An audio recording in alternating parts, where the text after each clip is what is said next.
Hi there, welcome back to the Friday feature for 2024. Yes, we're back after quite an extended break at the start of this year. We did do one every week in 2023, which was no mean feat really, to come up with content every week as part of continuing education. So we did need a little bit of a break, and as we move into 2024, we're going to introduce these back into the application and onto the social channels.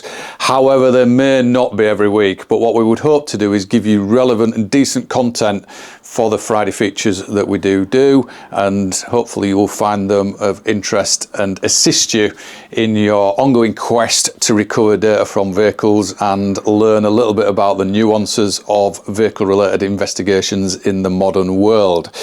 So we are back in 2024, kicking things off, looking at the Tesla EDR kit and how we obtain crash data from Tesla vehicles. So I've got the kit behind me on the bench. I'm going to talk you through the hardware, what you get in that kit. I'm going to talk you through how you would perform an acquisition at the vehicle and how you would perform an acquisition on the bench. And then I'll take you through the software. You can see how that looks and how a report is generated at the end of this process. So whether you're an investigation professional working in crash investigation, or whether or not you may be just a owner of a Tesla vehicle and in the unfortunate circumstances of being involved in a collision, you want to acquire data from the airbag control module, then this video should give you a good insight as to how you go about doing that and the cost implications and the kit that's needed in order to do it. So what I should mention at the outset is there are many different areas that you can go to a Tesla to get data from them, but this video is purely concentrating on the event data recorder itself. So for those that have not seen one, this is what I mean by an event data recorder. Sometimes it's referred to as a restraint control module. Sometimes it's referred to as an airbag control module. Sometimes it's referred to as a safety restraint system. But whatever you want to terminology it as, that is essentially what sits in the vehicle and monitors the parameters of what's going on in the vehicle as it's moving around. And when certain thresholds are met, this then deploys the safety restraint systems on the vehicle, such as seatbelt pretensioners and airbags to protect the occupants of the vehicle, and in some cases potentially protecting occupants outside the vehicle as well, such as pedestrian protection systems, etc. So there are a number of different ways in which you can read this module, either in the vehicle itself when it's still connected, or out of the vehicle as this one is now. And I'm just going to talk you through both those processes really in this video as to how you would go about doing that. But first of all, let's just have a look inside the hardware kit and talk a little bit about the Tesla EDR kit that you can purchase from the relevant distributor who supply this kit. So it comes in this red carry case. It's not that big. As you can see, it's fairly light as well. I'm holding it up to camera, and it is quite a small, light and easy to carry piece of kit. Inside the box are various pieces of hardware which consist of essentially a number of wires and connectors that will connect either to the vehicle itself when we're looking at doing an acquisition when the airbag control module is still inside the vehicle, or some cables that will allow you to plug in to the module when it's out of the vehicle and get independent power to it in order to get that acquisition done on the bench. So for those not involved in this type of work regularly, if the vehicle has got heavy damage, then we can't sometimes speak to that control module because we might have damage to the vehicle networks, and that communication between laptop and airbag control module can't take place because the wiring looms have become damaged in a crash. So that's where we would remove the module from the vehicle and still be able to acquire data from it on the bench itself.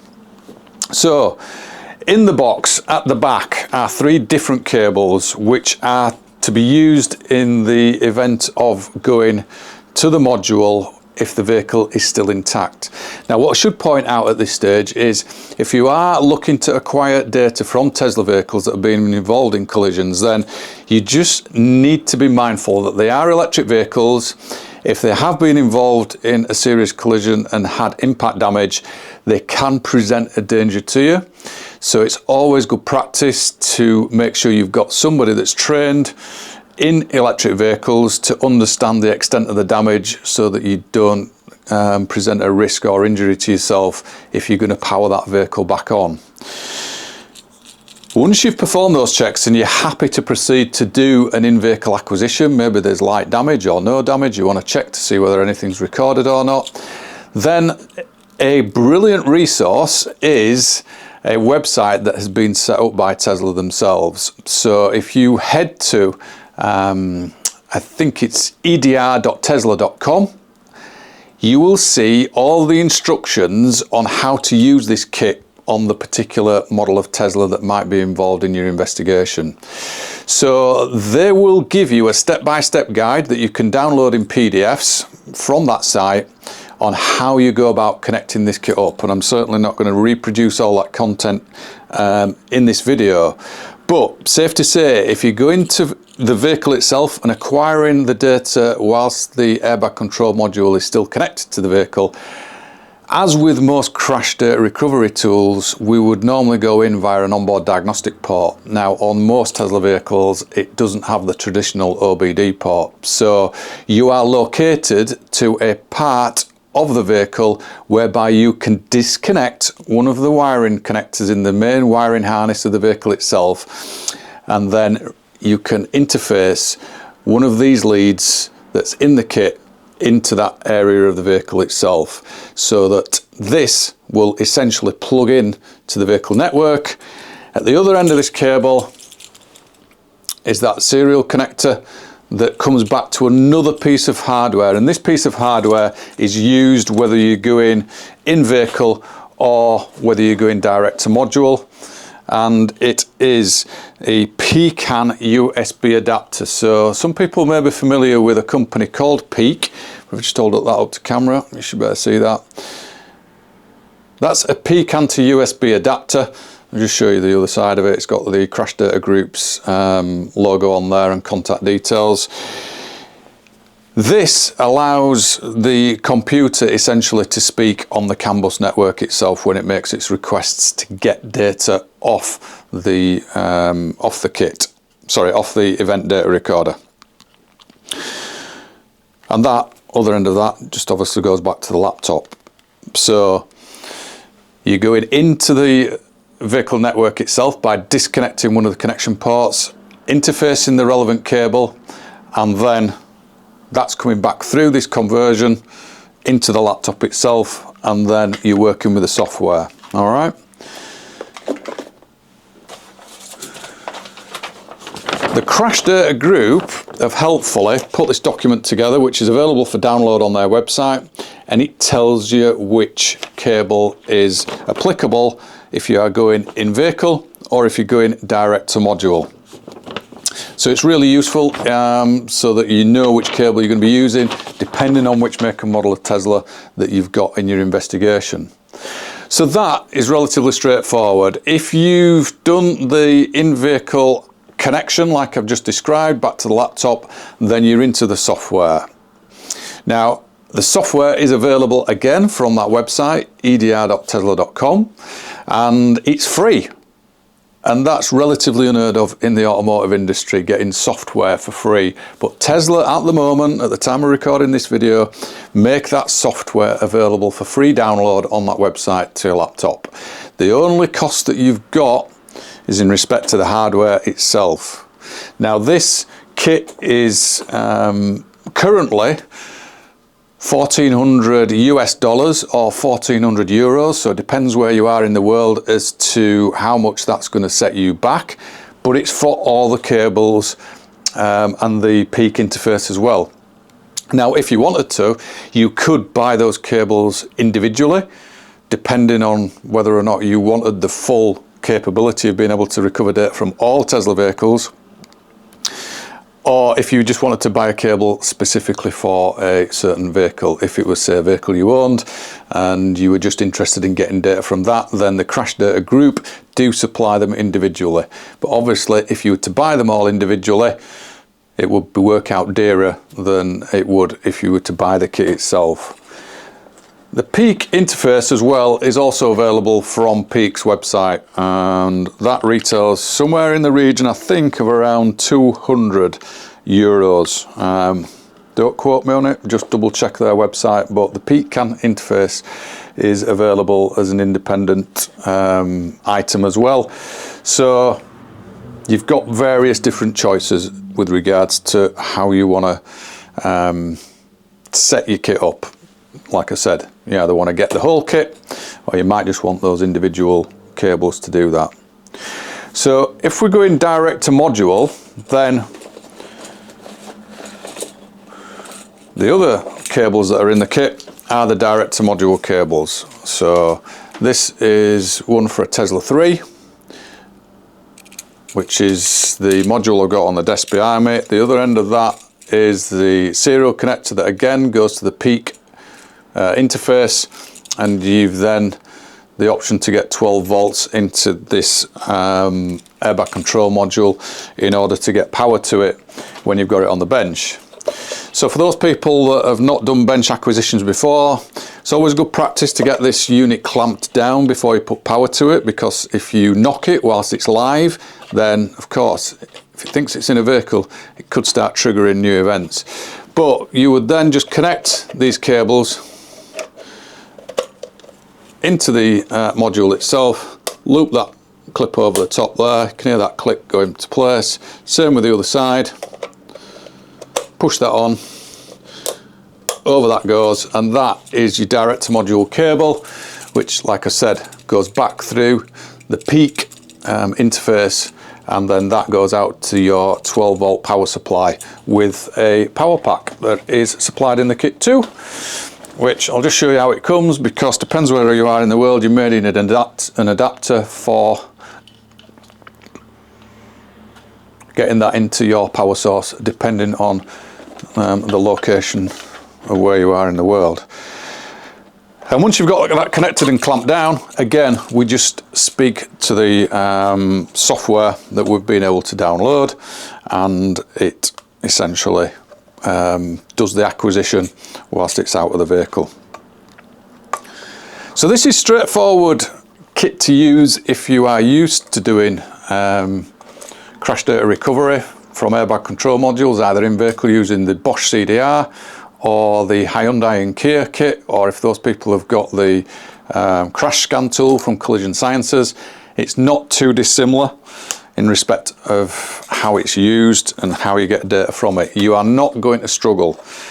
There is no official training as such that I'm aware of. I have seen some online events for the Kia and Hyundai tool along with the Tesla tool as well, offered by some associates over in the States, but I'm not aware of any, say, dedicated training that Tesla provide on this. But like I said, if you've got training in other crash data retrieval tools, then you should find that it's relatively straightforward. So in comparison to some of the other crash data recovery tools, this is fairly cheap.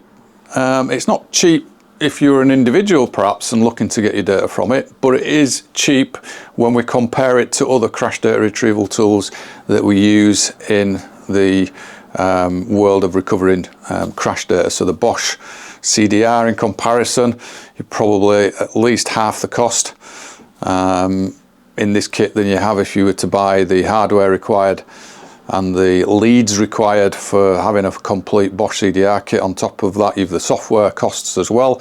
It's probably well over half the price of that. And the Kia and Hyundai stuff seems to be fairly expensive from what I can gather at the moment for the amount of vehicles that it may cover. Again, it depends where you are in the world as to how often you see Kia and Hyundai vehicles involved in collisions where you need to get data from them. But Teslas are increasingly becoming more popular on the roads. There are more of them involved in collisions.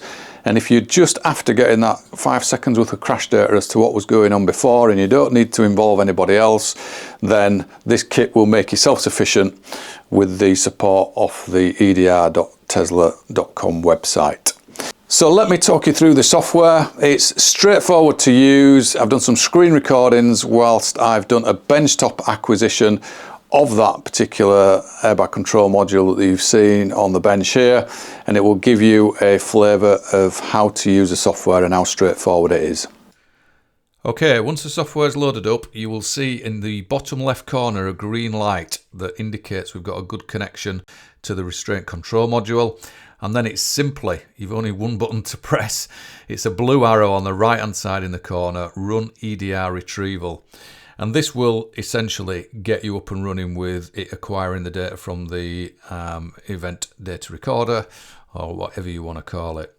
Now you do have an option to put some comments in. So if you wanted to put some case details in there, or who the operator was, or the vehicles that you were recovering the data from, then you can put whatever information you like in there and it will get populated in the report at the end.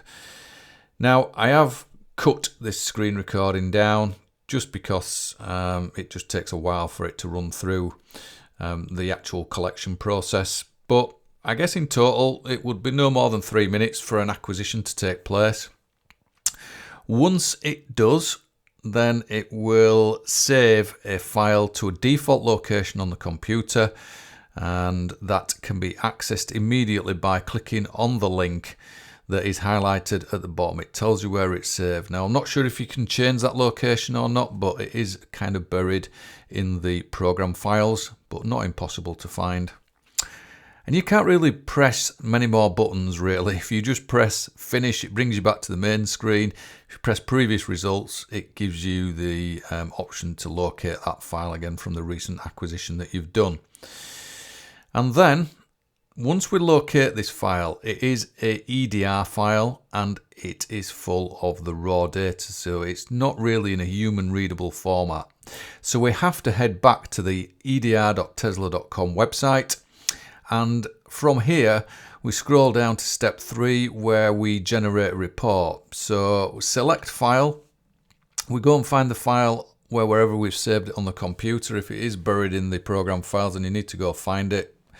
And then we can see that it's acknowledged it and we just click submit. Now I have let this run for the standard amount of time that it will take in order for this report to get generated, because it just gives you an idea as to how quickly it converts that hex data into a report that is then downloadable to your machine. So we'll just wait for that to complete, but there you go, no more than 20 to 30 seconds I would say. We just click that download report button and then we can open that file from that location, which is a PDF document, and this is no dissimilar to what you will have seen in other event data recorder reports. It gives you some of the data limitations at the outset. It tells you information about the event that's recorded, and then we have the standard 5 seconds worth of pre-crash data that you may expect to see, such as vehicle speed, steering angle, brake input, and the likes. It does put some of the data into a graphical form for you as well, which allows you then to continue along with your analysis. And if you scroll all the way to the bottom of the report, then it will detail that hexadecimal data in respect of what you would expect to see in, say, a Bosch CDR download. And it is as straightforward as that to get that raw file interpreted on that website. Okay, so I hope you can see that that is relatively easy to use software. There are very few buttons that you can press to get it wrong, and you can easily get crash data converted from that raw file that it pulls off via that website, so long as you've got an internet connection. And that's it really. It's as simple as that. Whether you're thinking of getting this kit whether you've got it already, whether you've used it, then I'd be interested to know in the comments. For those people that are enrolled in our training program, we are going to look at Teslas in a little bit more detail. So we have our Student Hub live for April. It's actually taking place on the 9th of April. I have some commitments in the first week of April which I cannot skip, unfortunately, so we're having to push that back to the second Tuesday in April, and we're going to invite Phil Cockin onto that Student Hub Live, who runs our Module 3 course. Phil owns a Tesla as well, so we're just going to have a look at the Tesla vehicle in a little bit more detail as to the other areas we may get data from it, and just from a user's perspective on what might give you ideas and what might be recorded and what might functionality look like on a modern Tesla vehicle if you've not got one. So if you've got any questions around that, you will be getting a link to register for the webinar. By all means, pre-submit some questions or join us live on the 9th of April. I've yet to confirm the time. So that wraps up the first Friday feature of 2024. I'll be back with some more as the year goes on, but I hope you found it useful. Thanks for tuning in.